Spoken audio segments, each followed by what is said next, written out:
Good afternoon, everyone, and welcome back to the afternoon session of the Edinburgh Traditional Building Festival. For those of you tuning in for the first time, my name is Tyler Lott, and I'm the Scottish Officer for the Society for the Protection of Ancient Buildings and a trustee for the Built Environment Forum for Scotland. Thank you so much for tuning in with us, and we really hope that you're enjoying the festival. This afternoon, our speaker is Emma Rose Berry, Partner and Advanced Level Conservation Architect with LDN Architects based here in Edinburgh. And Emma is going to talk to us today about some case studies at Newhailes Estate, or as it's commonly known, Newhailes House and Gardens, a 17th century Palladian country house situated on 80 acres outside of Edinburgh in a small town called Musselburgh, East Lothian. Emma is a three-time graduate of the University of Edinburgh and is an accredited advanced level conservation architect with the Royal Incorporation of Architects in Scotland. She has experience in both urban and rural heritage projects, with some of her most notable projects being Category A listed Georgian Assembly Rooms, the Category A listed medieval townhouse on Edinburgh's iconic Royal Mile, and even the Category A listed Riddles Court, which some of you will recognize as one of the project case studies from Una Richards' talk on Monday. I don't know if you noticed a pattern there, but she has a lot of experience on A-listed and some really amazing properties. Now, while I would love to go on listing the number of other projects, awards, and accolades that Emma has achieved in her career thus far, I know that we're all anxious to hear what she has to say and what she's prepared for us today. So, without further ado, I'd like to welcome Emma and allow her to go ahead and take it from here. Gosh, Tyler, thank you ever so much for such a kind introduction. I'm just going to share my screen. If everyone could bear with me a moment, I'll pull up my presentation.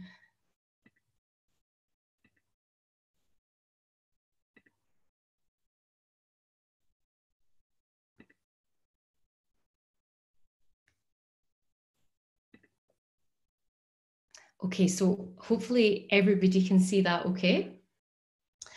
Good afternoon, everyone.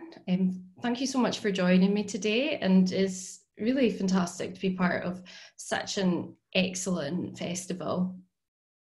So I'm Emma Berry. As Tyler mentioned, I'm a conservation architect and I'm a partner at LDN Architects.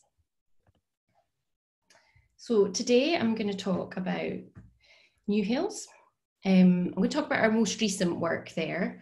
This is the house. It's Category A listed country villa set in a designed landscape just outside Edinburgh in Musselburgh. I'll start with a brief introduction to the practice at LDN. So this is Riddles Court, which Tyler mentioned, and which, if you joined UNA Monday, it is home to the Scottish Historic Buildings Trust. So most of our projects involve historic buildings and transformations of them. I'll talk about just a few projects we've done in recent years, this being one of them, Riddles Court, Category A listed, one of the oldest buildings on Edinburgh's Royal Mile, 16th century, really quite fascinating. And within the last few years, we completed a project for the Scottish Historic Buildings Trust. It's a building which has lots of layers, lots of history, and we've tried to expose all of that history as part of the project. Another project we've completed in the last few years is the Peace Hall in Halifax. So Peace Hall is a Grade 1 listed building.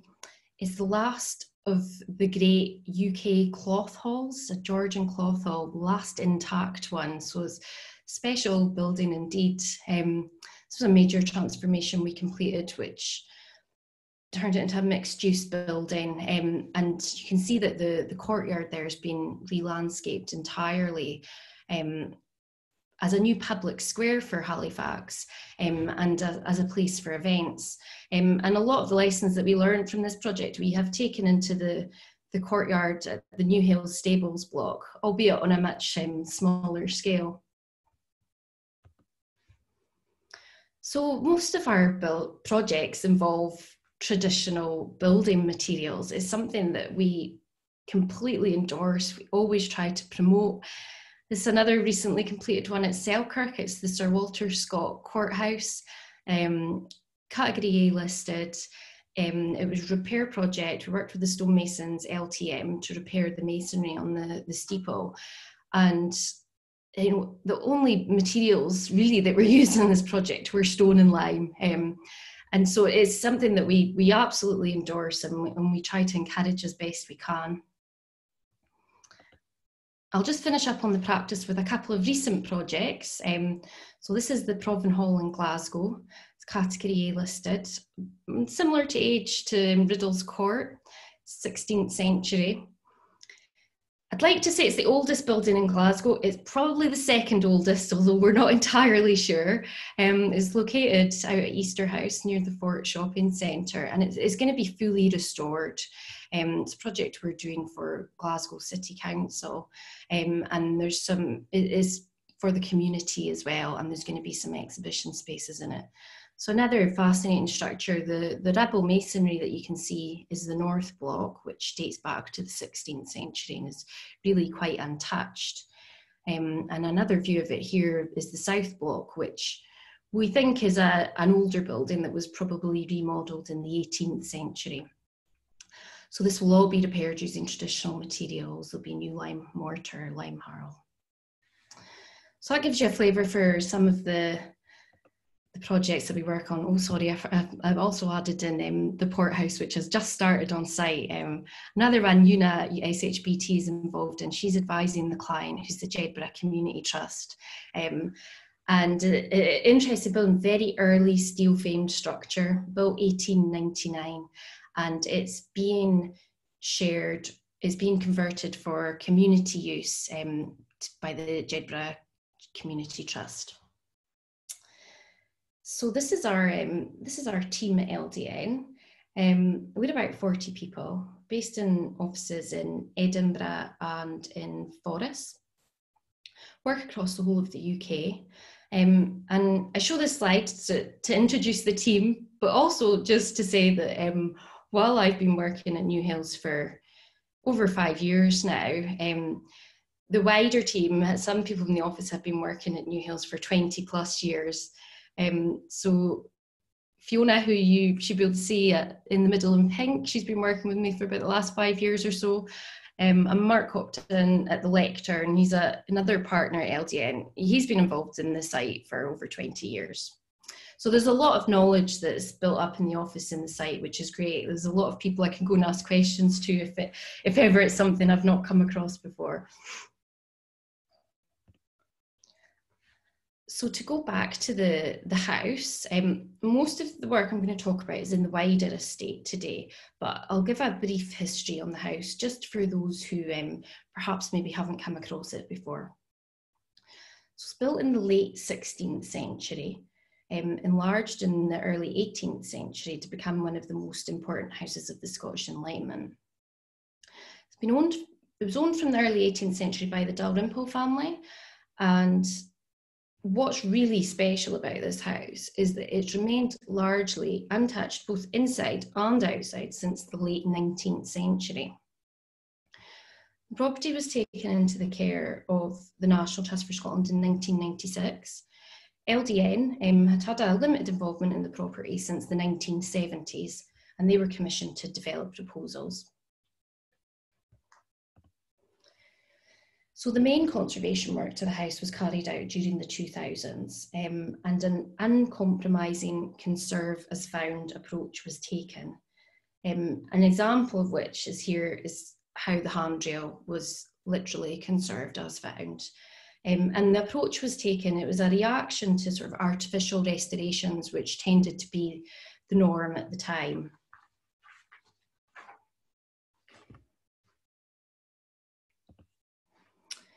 So building services were renewed entirely throughout the house, included installation of a sprinkler system, all without disturbing any of the internal panelling or wall finishes to the principal rooms.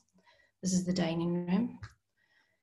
A new lift was installed, which allowed accessible access to the principal level for the first time. And during its installation, 3 sections of floor joist were cut out. But they were labelled and they were stored in the attic so they could be replaced at a later date. The glass is steel and lift, so it clearly reads as a modern intervention, which is an approach that's been taken to all interventions at Newhailes, albeit there are not many. So the house remains largely as it did from the conservation work, which was carried out in the 2000s. In ordinary circumstances, it's open to the public. So when it does reopen again, if you've not visited, I would encourage you to go. And LDN have been continuing to work at the estate since then, the wider estate. So most recently, we've been involved in works to the designed landscape, which is what I'm going to talk about today.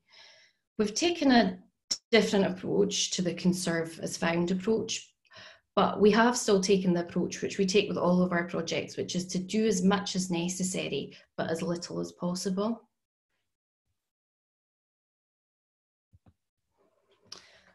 I'll briefly take you through some of the structures in the site because there are some really interesting structures throughout the estate.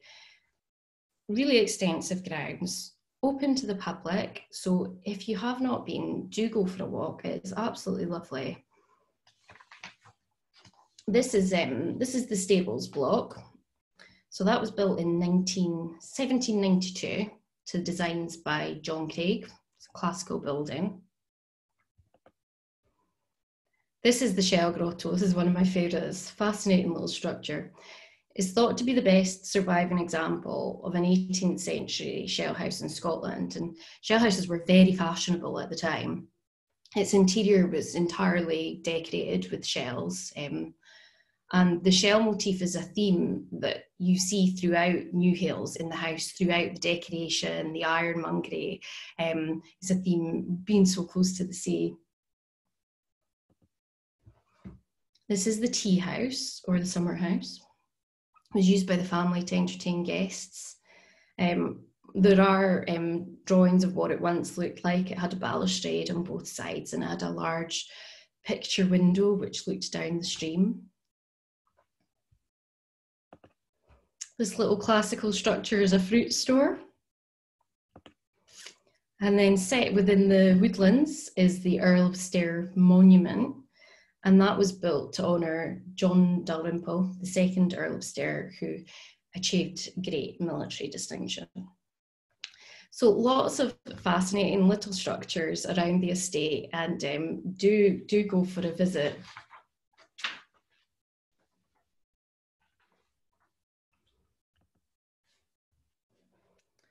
So the areas of the estate that I'm going to talk about today, starting from the top right, I'm working around anti-clockwise. So I'll be talking about the ha-ha. I've given you a brief overview of the house. We're talking about the flower garden, the kitchen garden, the dooket and the stables. So first of all, the ha-ha. So the ha-ha was constructed in the mid-18th century as part of the designed landscape. And unfortunately, it had been subterranean for several decades because the local authority had infilled it with landfill. So what remained of it was very overgrown, as you can see from these survey photographs.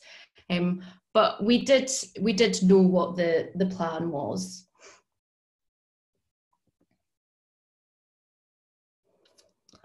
Plus, the NTS had already carried out a trial area of excavation. So we had an indication of what condition the masonry was in below ground. So taking all of those things into consideration, we were able to make some broad allowances to base the repair works on. And we appointed the Scottish Lime Centre Trust. So you may have seen Roz speak yesterday. Roz was involved in analysing the existing lime mortar and preparing repair specifications. We also worked with the BGS, who you may have also seen speak yesterday, and they analysed the stone.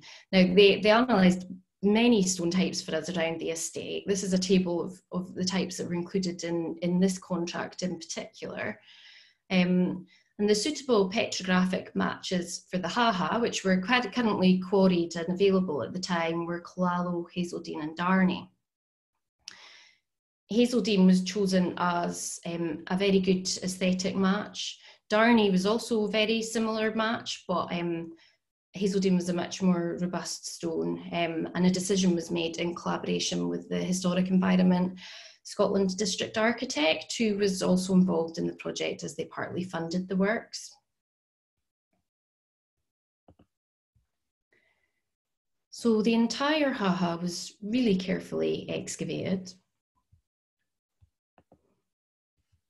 Luckily, the below ground walling was found to be in relatively good condition. And we worked with the archaeologists Adiman, who carried out a full recording exercise before any repair work commenced, during which we found that the ha-ha had actually been extended at some point. We're still not entirely sure where, but here you can see one of the joints from when it was extended.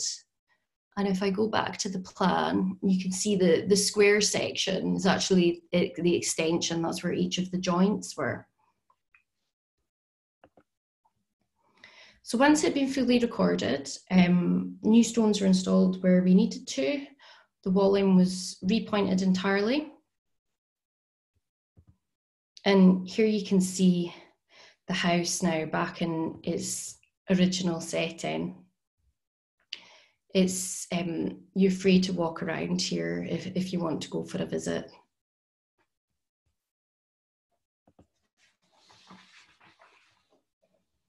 So I'm going to move on now to the flower garden walling. So the flower garden had been designed to be seen from the great apartment in the house, and it had once been full of fruit trees and vegetables and flowers. So the National Trust have a longer term ambition to restore the flower garden. They've done extensive archaeological work, so they have a good idea of how it was originally. But in the meantime, its brick walls were in need of repair. You can see from this photo, there was a missing section of the curved section of wall. And from these survey photos, that there were various repairs that were required. We'd been using a certain brick type to repair the walls at Newhailes for a number of years. But at the time that we started this contract, the same manufacturer was supplying the Battersea Power Station project in London. And our bricks jumped to a 9-month lead-in. Luckily, we were able to source another handmade brick from York Handmade, which was an appropriate match and on a more realistic lead-in period.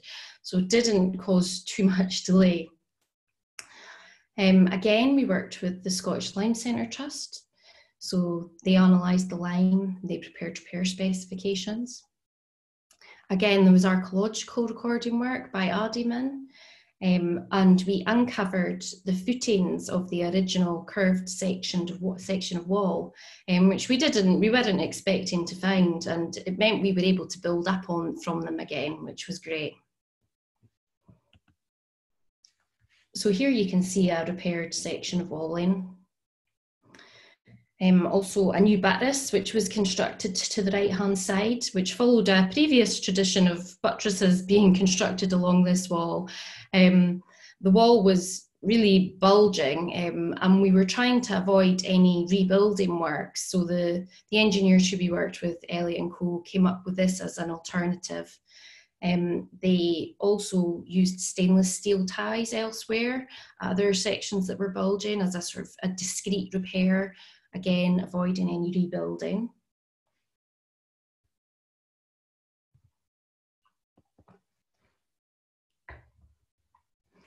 And then moving on to the kitchen garden walls. So we only carried out minor repairs at these walls, but I show this slide just because I just think it's really interesting how you can see how the different layers of the wall have built up over time and followed the topography as well. Some really interesting layers. And with this being the former kitchen garden, this wall straight ahead is a former heated wall, so it's full of flues. And that square, the dark square that you see, is actually a hole through to one of the flues where there's some owls nesting. So just lots of interesting things going on around the site. And this area in particular, the NTS have now developed it as a community garden.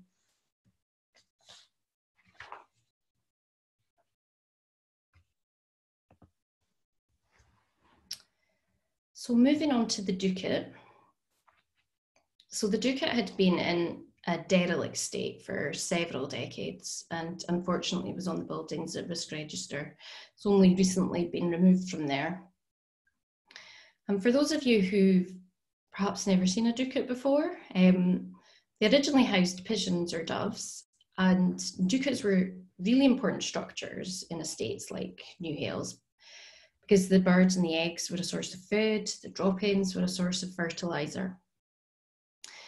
Earlier Ducats tend to be a beehive shape. This Ducat's of the era where we commonly saw lectern-shaped Ducats. And it was probably built, we think, in the early to mid 18th century.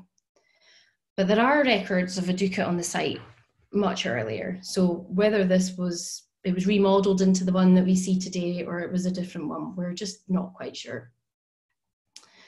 Some interesting features to point out are the three porthole flight holes that you see at the front elevation to allow the birds to come and go. And then that projecting string course that you see is known as a rat course, and that was to keep vermin out.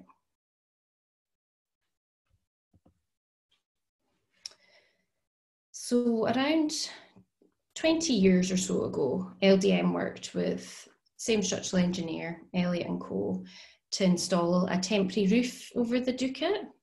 It had been in a derelict state for some time and it was showing some structural distress. So the temporary roof was not just providing protection from the elements, but it was providing it with structural stability as well.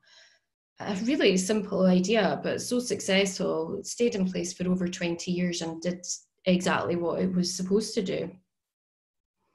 You can see as well that the Ducat was surrounded by sort of derelict outbuildings, which were all removed. One of the glass houses was restored, but they were mostly just removed, and you can see this one in particular had asbestos sheet roofing.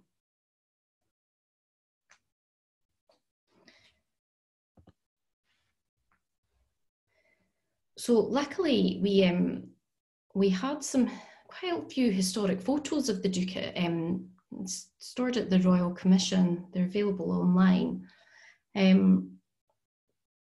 So we knew that historically it had this really interesting dormer, which you can see is quite decorative, large dormer, flight holes and ledges, and it's very common to see dormers with flight holes in Ducats, but this one is one of the more elaborate ones. We've done quite a lot of research on Ducats, and we haven't found any that are quite the same as this one, so it's quite interesting. But because there were a variety of photos and from different angles, we were able to go into the Royal Commissions. My colleague Fiona, who I mentioned earlier, study the photos, we were able to scale them and get some approximate dimensions, and it gave us a really good starting point for reconstructing the dormer.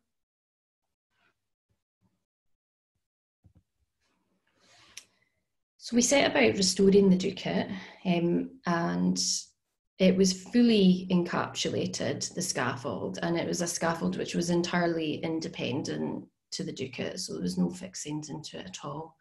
And there was really careful sequencing involved in removal of the temporary roof because it was providing structural support as well.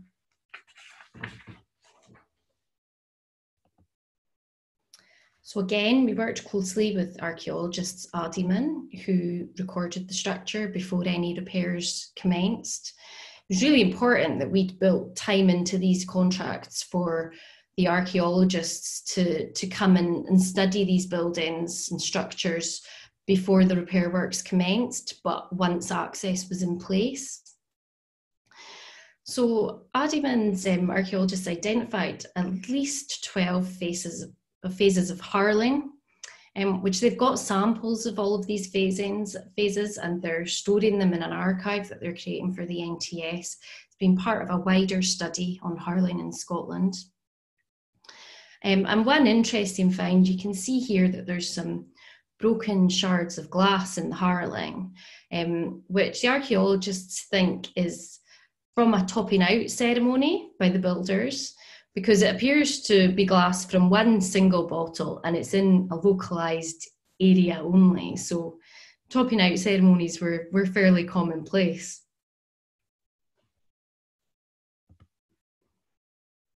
So these are some photos from the Addyman report. So credit to Addyman for these. But they give you a really good idea of what we were left with once the temporary roof came off. So there were a few rafters left. Just about all of the nesting boxes, several hundred of them, were intact, which is quite amazing. We had a few tiles, but we were able to understand what all of the original details were so that we could replicate them.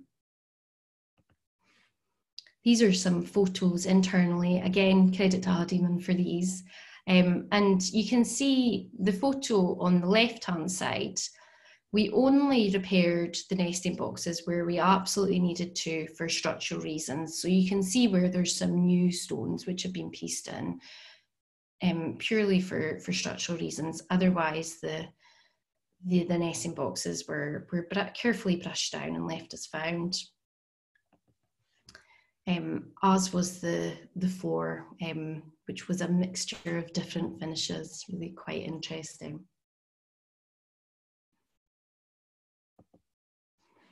So again, we worked with the Lime Centre to analyse the existing lime mortar and Harling. They provided repair specifications for the new lime mortar and the new lime Harling. What they also did was deliver on-site training to the contractor, which I would highly recommend. I think the contractor really enjoyed it. I think it was really good for everyone. In particular, training to do with the Harling. What we did with the original Harling was if it was sound and intact, that we left it on, and we tried to leave on as much as we could. And the new Harling was up to and over the existing Harling. So there's still lots of historic layers of Harling underneath what you see now.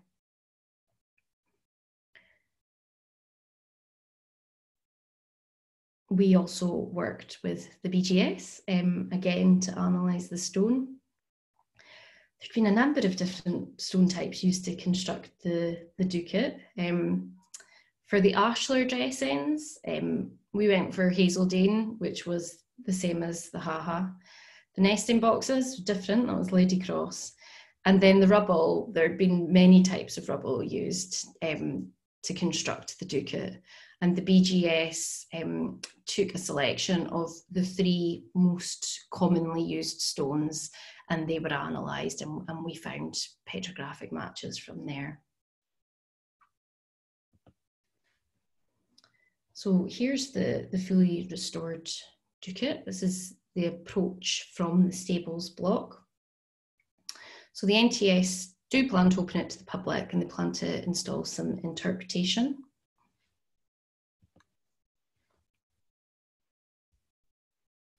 It's also it's an interesting feature at the entrance to what is the new play park at Newhailes. Some of you may be familiar with Newhailes, which you can just see in the background there. So the entrance to Newhailes is, there's the restored glass house, the restored ducat, and then you go through to the play park, which the NTS installed after we'd repaired the walls and the kitchen garden and prepped the site. This is Newhailes from a cherry picker inspection of the ducat one day. And that's a shot of it from behind.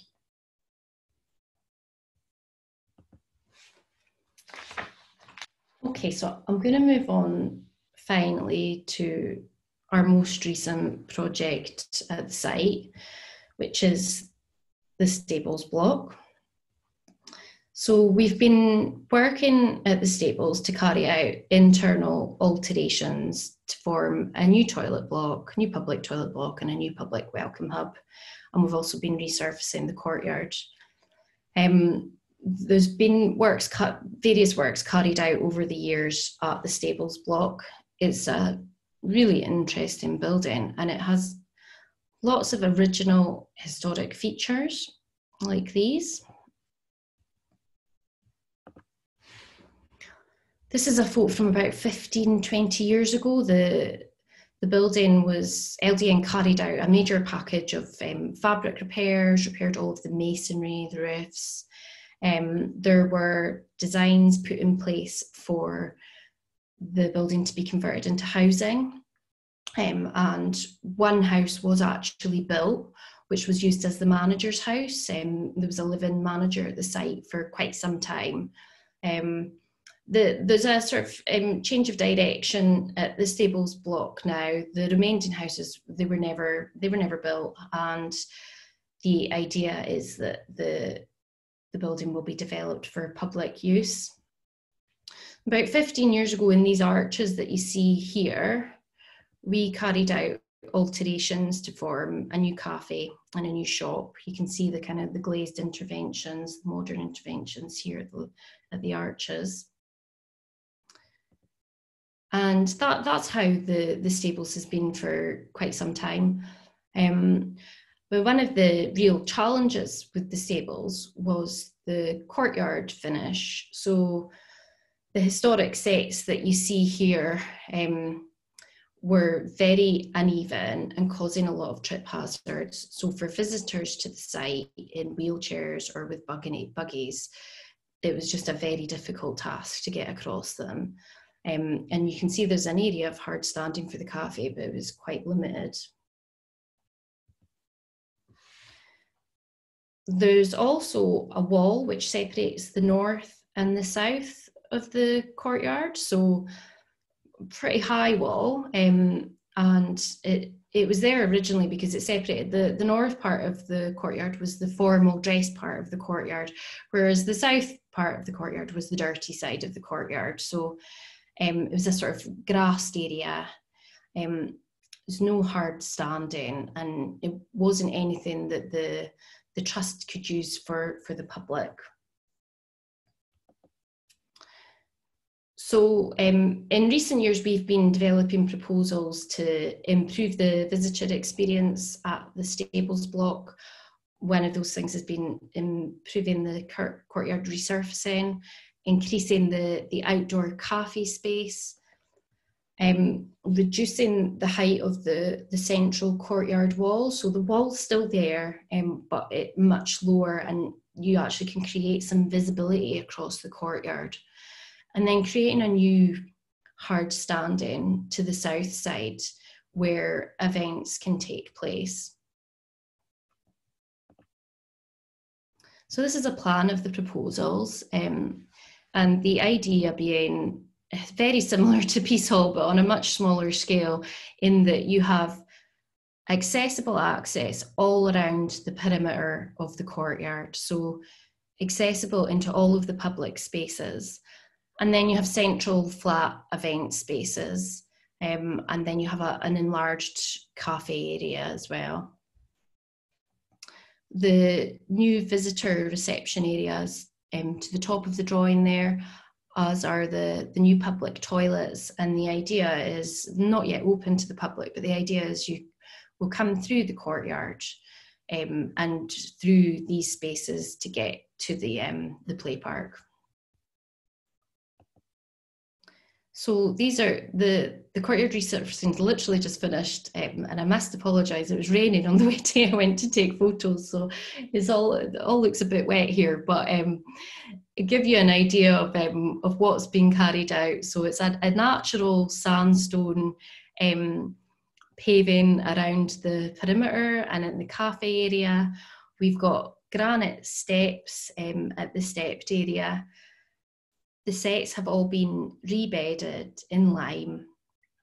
The height of the courtyard wall has been reduced, so you have this the wall is still there, the historic features still exist, but you have this visibility across the whole courtyard now. And to the area of hard standing, which is it's a resin bonded gravel, which we have used in other parts of the estate. And there's infrastructure has been installed underneath the courtyard with pop-ups, so that the trust can use the space for events. So I think that's me wrapping up my talk now. So thank you ever so much for listening, for your time, and for joining me today, and welcome any questions. All right. Well, thank you so much, Emma. That was absolutely incredible. It's so interesting to see your insight on projects like this, because all too often in the public, we see one side or the other. We usually see before or after. We don't always get to see the thought process or the procedures in between. So yeah. Really appreciate you providing your insight on that. So if anyone has any questions, please go ahead and, like I said, submit those into the Q&A section, and we will bring those up to Emma. Again, as a reminder, if you'd like to submit your question anonymously, there is the option to do that. I have received some in the chat anonymously. So if it's okay, I'd like to go ahead and bring those to you right now. Yeah, please. Okay, the first question I have, it says, what do you do if you come across a historical detail or archaeological detail when starting to work on site? So on important historic structures, we would always have an archaeological watching brief. So like I said, we worked with Addyman at Newhailes, and there would always be certain points in the building project where we would know it was quite likely that there was something that we would come across. And that's where it's really important. We've built in the time for the archaeologists to be on site. Sometimes they're literally watching as things are hand dug, if it's something that's really precious potentially. So it's really important you have a good understanding before you even start on site of what you might come across. It's really important you've engaged with an archaeologist from the beginning. It's often a planning condition. And if you do come across something on site that you weren't expecting, the important thing is to engage with a professional who can tell you how special it is. Absolutely. It's always good to know when to ask for help. Absolutely. So one of the other questions I got says, given the building or estate and its evolution, and that it has evolved like most historical structures do, when doing a restoration or conservation, how do you decide when to take the building or buildings back to, so to say, or correlate it with a date, I think is what they're trying to say? Well, in this instance, the designed landscape, I think it was around, I do have the date here, 1780 is around about when the designed landscape was built. So all of what we were doing was generally going back to then. But you're right, it's very difficult to decide, and I think you have to take it on a case-by-case basis. So I think understanding what's significant about the building, what were the important eras in the building. The Riddles Court building is a really good example in that there's been lots of different periods during its life cycle that have been really important and significant. So you have to understand and explore all of them. This was a bit more straightforward in that we had historical information. The NTS have a great archive. They've done a lot of archaeological research, and we knew we had a good idea of how things were originally. But it's definitely on a case-by-case basis, and you really need to understand the building and its significance very thoroughly from an early stage before you can even start to make these decisions. Thank you so much. It is quite clear that, at least in Newhailes, that so much research was done. And I know, having visited the property myself, it's absolutely gorgeous. And to be able to see these evolutions happen and understand a little bit more about the decision-making process is a wonderful opportunity. So another question that we have, one says, well done, Emma, excellent presentation. What has been your favorite part of the project on the estate? Oh, definitely the ducat. I'd always wanted to restore a ducat for quite a while, actually, so I was really pleased when this project came in.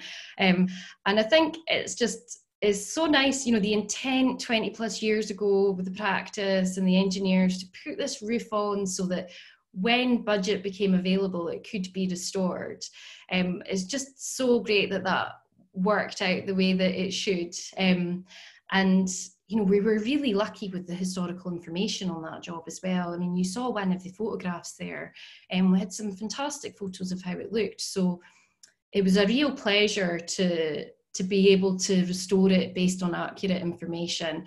And the research into ducats, they're just such fascinating little structures. So that was definitely my favourite, I think. They absolutely are. And now I'm aware that we do have quite an international audience right now, and that even the term ducat is quite local to Scotland. Would you be able to just explain that a little bit more for our overseas audience? Yeah, well, I think in England they would call it a dove coo, so a dove being a bird. Yeah, ducat is the Scots term for it, and I'm probably saying it in a very northern accent, so I apologise. Probably better than my American accent. You're okay. But they were really important structures on these estates, really important, and that's why they had all these really quirky details built in, like rat courses to keep the vermin out. And yeah, I find them really interesting. There's a lot of them dotted around East Lothian, and we were really lucky in that we got to research them as part of the project, and we got to visit quite a lot of them as well. So yeah, lovely little structures.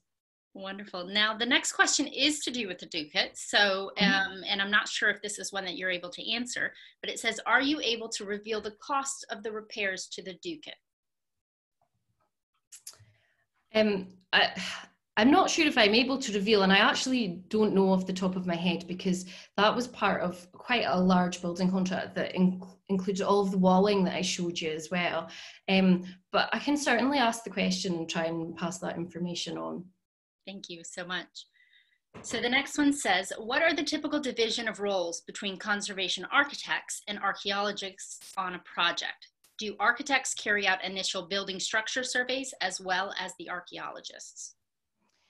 So we tend to be carrying out surveys of the condition, but it's really important that we have an understanding of the significance as well. So that's where we will do our own research and work really as closely as we can with the archaeologist.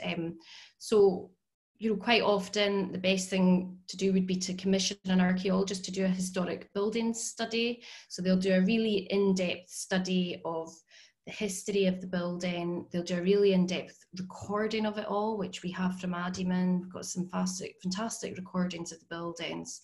And it's just really important that that's done before any of the repair work is carried out. So you've got this moment in time.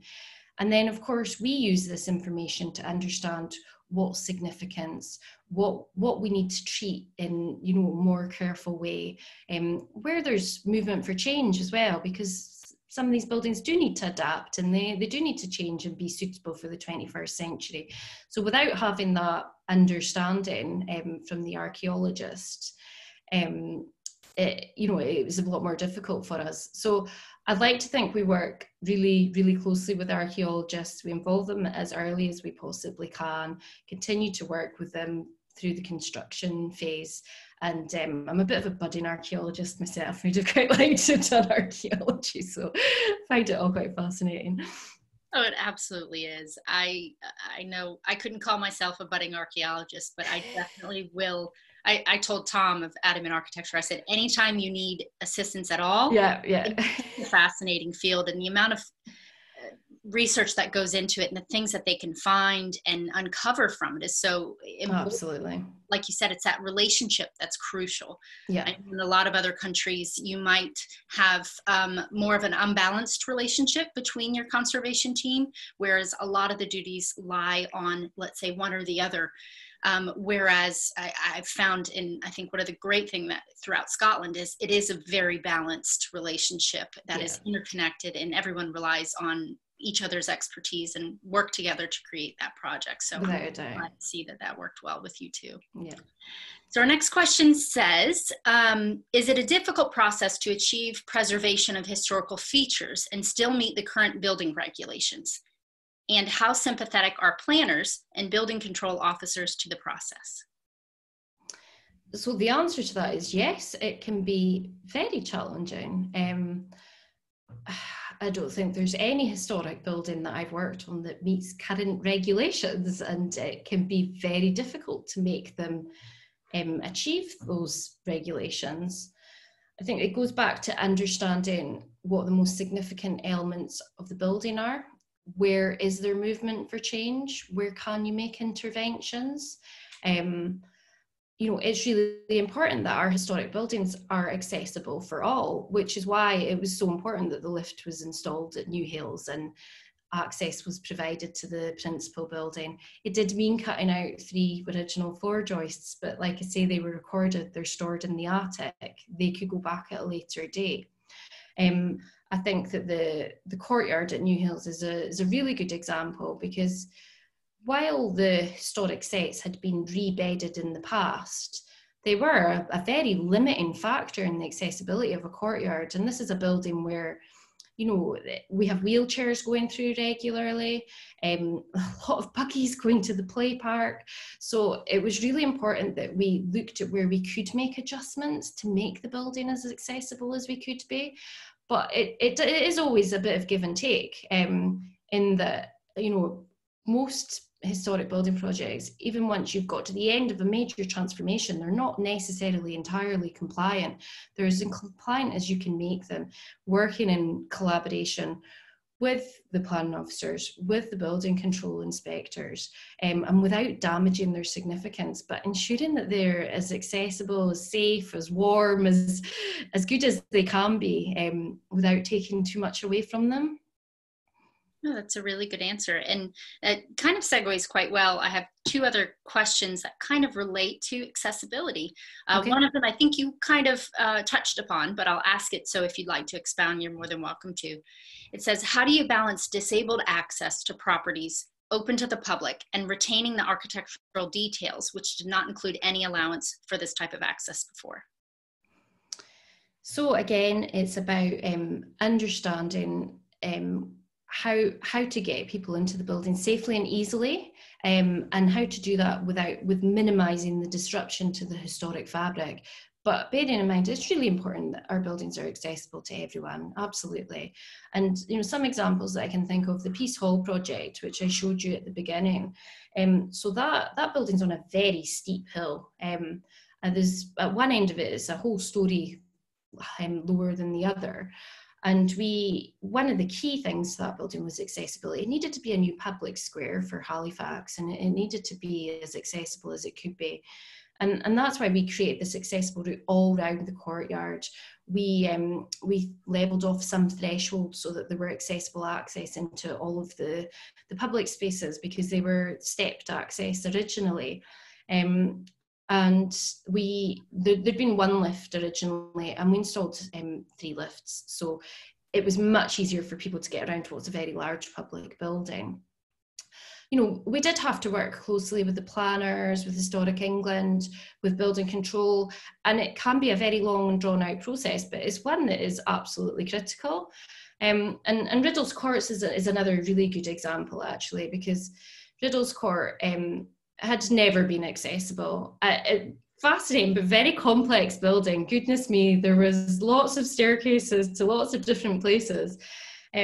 And it was really critical that a lift was installed in that building, and that everybody had the opportunity to see some of the most incredible interiors for the first time.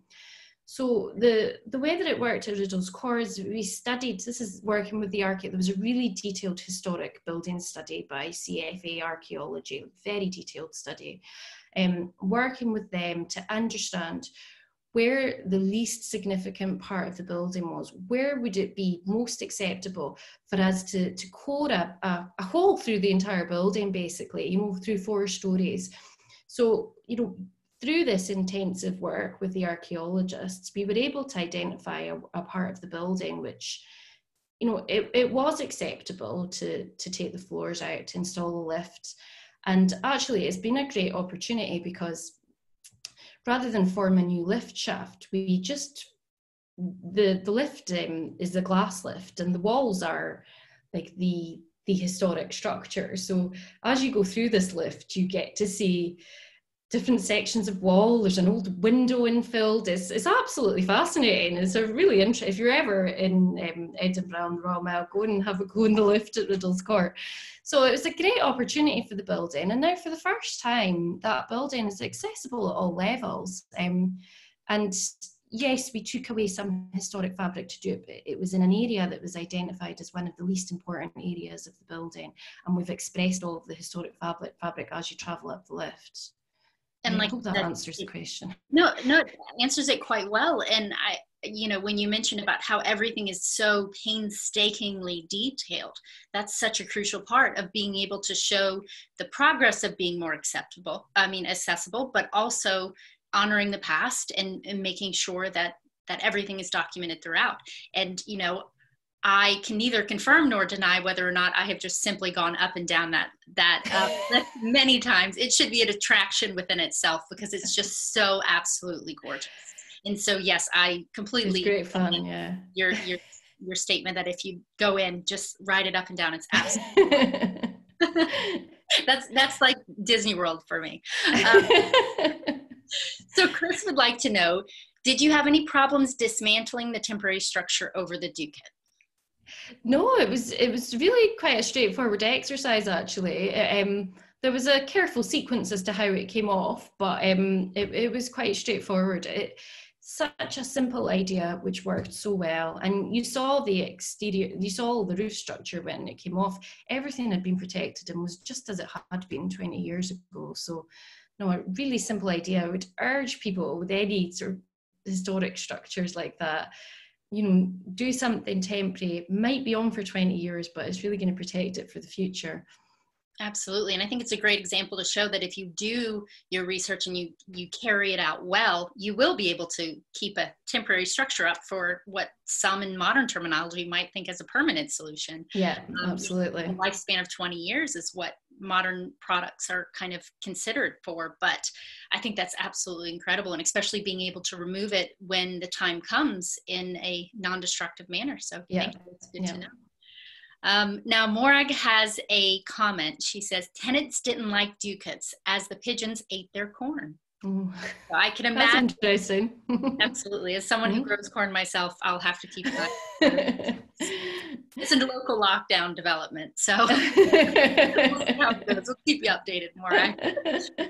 So someone would like to know, it says, what happened to the original stable fittings? Were they kept and preserved or sold on?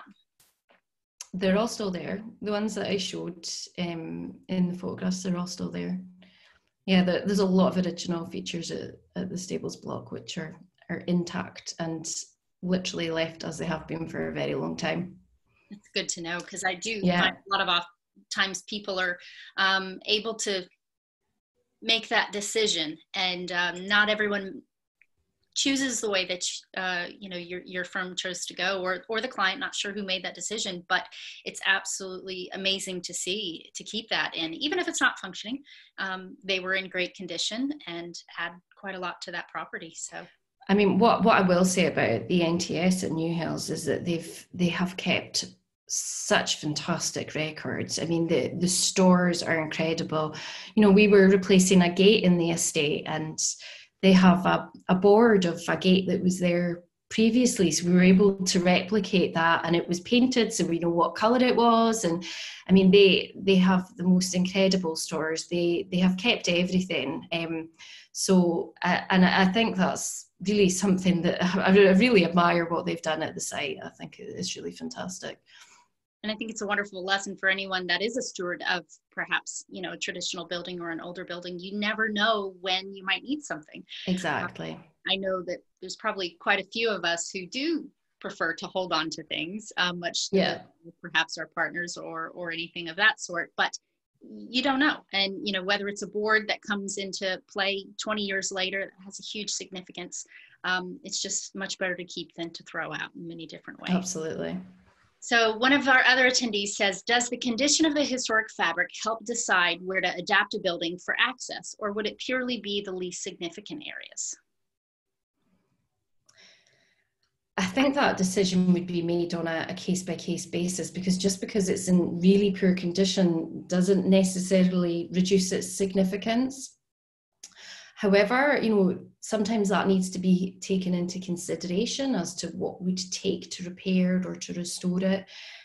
So it's a really difficult one, and these are some of the really difficult decisions that we have to make in conservation projects, but literally would be on a case-by-case basis. Thank you. Andrew would like to know, are there any plans for the house itself? I think the NTS do have some future plans for the house. I don't know what they are, and I don't know when it will happen, but I think they do, yeah. Sorry, I can't actually answer that question, but no, it's wonderful. There's been nothing done to it since the conservation work of the 2000s, but I think they might have some plans in store. Wonderful. So one of the other questions we have, it says, when looking to restore a traditional building, do you consider adapting the building for climate change and increased rainfall? If so, how hard is the balancing act between conservation and adapting for climate change? It depends on the building, but it's generally very difficult. But it's something that we need to work really hard at. It's, there's just no question it's happening, and we need to adapt to it. Sometimes it can be as straightforward as enlarging the rainwater goods for increased rainfall. Sometimes just adjusting some details on site can really help the way water sheds off a building, that kind of thing. But it's very difficult. The Provan Hall example that I showed you is very challenging, because the North Block, which dates back to the 16th century and is really untouched, it doesn't have any rainwater goods at all. So you can imagine it's very difficult, but we are doing what we can to improve those arrangements. We're doing what we can to install insulation where we can, while making sure the building's ventilated. In a lot of instances, taking away but materials which have been used in good faith in the past but are actually very damaging will help a lot. We see a lot of cement pointing, a lot of cement harling, and all that's doing is the structure's holding on to lots of water, which it shouldn't be doing. So, for example, at Provan Hall, which is really heavily cement pointed and the South Block is cement rendered, that's all being replaced in lime. There's a lot of damp problems in the ground floor, solid concrete modern floors from the 70s. They're being replaced in limecrete, so there'll be a new breathable material going in. So again, just to go back to this case-by-case basis, it really does depend on the building as to where you can make improvements. Generally, consent's required. Generally, you're going to need to work really closely with Historic Environment Scotland. But they're doing lots of excellent research on what to do to improve buildings at the moment. So, you can take a steer from them. But it's something that we take really seriously, and that is it's a crucial part of the decision-making process. Absolutely. And that's one of the wonderful reasons why to have experts like yourself when you give talks such as this, and we have it open to the public. It's so wonderful to be able to convey this message to them as well, to help empower them to understand the right process to go about, to understand what even goes into it. Because I think a lot of times people think it's just kind of this quick fix turnaround. And I know I've said that a couple times throughout this presentation, so people are probably chuckling in the background, but it is one of the things I've seen, because I started in new build construction, and it was, turn around. But then moving over into conservation, you have to kind of tell people we're taking our time, but it's going to be worth it. Just, wait with us here. Absolutely. And, understanding exactly what the conservation architects think about, all of the tough decisions that you have to make. I think sometimes people are quick to criticize the decisions that are made, but knowing that all of this comes into deliberation, and at the end, it's a case-by-case basis. Absolutely. And there's normally been a lot of excruciating thought gone into the decisions. And it can take time. Historic building projects, they can take time because there are so many decisions to make and so many justifications to provide and parties to keep happy. There's always so many stakeholders in these projects. Absolutely. And I know personally, I would not want to be the person who makes the decision that, 20, 30 years down the line, someone is not happy with what I've done. So taking that time to go about it the right way is definitely an approved process of what we have. Exactly. I mean, it goes back to the old, cement pointing, cement render, done in good faith at the time. People thought they were using an amazing product. And actually now, decades later, we're dealing with lots of problems. So I think that's why it's great that festivals like this are around, because traditional building materials, they are tried and tested. And they've been tried and tested for hundreds of years, and we know they work and we know why they work. So absolutely, it's just great to be promoting them.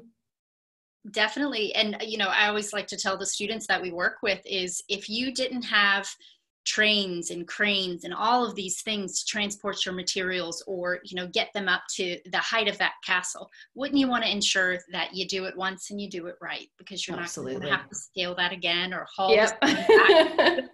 That's great. I love that. Yeah, that's really good. So we have a couple comments. Sure. If anyone else has any other questions, please feel free to get it in. We are running about time right now. First of all, a comment, Ruxandra, who I'm sure you know from the university. Oh, my tutor from my master's course. Yes. Thank you, Ruxandra. She commented and she said, excellent talk, Emma. Thank you. Oh, that's very kind. Thank you, Ruxandra. Taught me a lot. Una says, thank you for an interesting and enjoyable presentation, Emma. Nice to see that Newhailes is still in such good hands, and I look forward to seeing the house with its lime wash coating at some point. Also, great plug for SHBT. So. Oh, well, thank you, Una. Una, as you know, just does some absolutely wonderful work across the country. So always delighted to work with SHBT. Well, we're so happy to have you here, and we thank you so much. And, just real quick, for those of you listening, Emma is actually going to be having this talk as part of the East Lothian Traditional Skills Festival that's going to be going on. I think it launches this Saturday. So if you're interested in tuning into what they have to say, please feel free to go to their website and see their offerings. They're also on social media, and Conserving House has also published it as well. So thank you so much, Emma. We really appreciate your time. And oh, thank you, Tyler. It's lovely to be part of it. All right. Well, we hope you have a wonderful day. Thank you, for everyone else, just a reminder that tomorrow we have a couple different options. Of course, I don't have my schedule in front of me right now because that's just the way that today is going. But we do have one presentation. It's going to be on timber sash encased windows. Oh, no, I'm sorry. Tomorrow's roofing day. This is why we have people to help us to wonderful things. So tomorrow we have roofing. So we're going to have lead roofing at 11, and then we'll have roof slating at 2. So please feel free to tune in. Emma, thank you again. We just can't thank you enough. We really appreciate it. Have a good day, everyone. That's really kind of you. Thank you. Take care now. Bye.